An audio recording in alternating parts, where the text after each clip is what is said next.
Hello all, this is Kurt here. I'd like to give you a quick demo of the QtPyVCP widget rules. Before we get started, I'd like to apologize for the audio. This is my first time doing any kind of audio recording, so please give me some slack.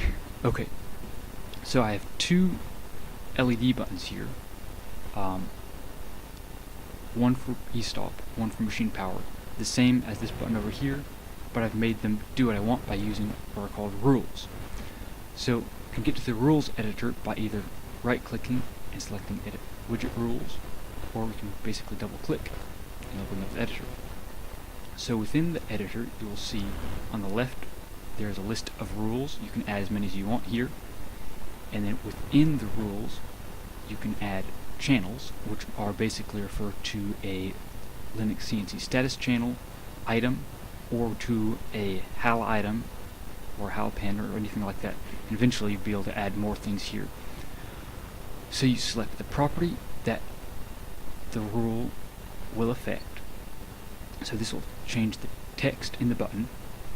Then we enter in here the status item we want the rule to apply. You can add channels.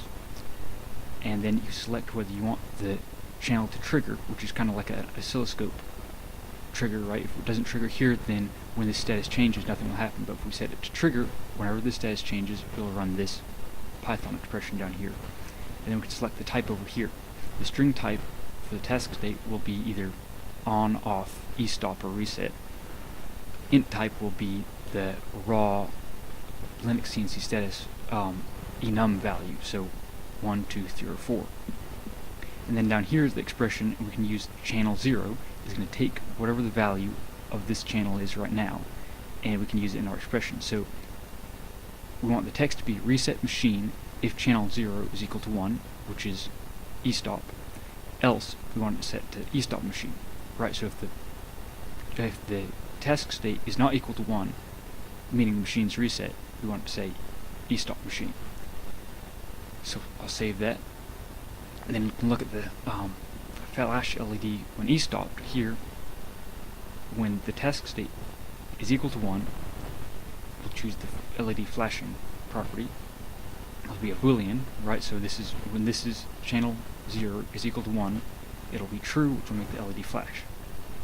Save that, and then same thing basically with machine on. Reset the button text. Down here, turn the machine off if channel is equal to 4, which means the machine's on. Else turn the machine on. So that's button text taken care of.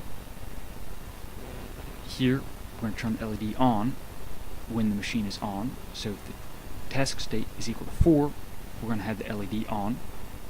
And then we're going to enable it. So we don't want this button to be enabled if the machine is e-stopped, right? You can only turn the machine on after you've reset the machine. So we're going to connect to the task state.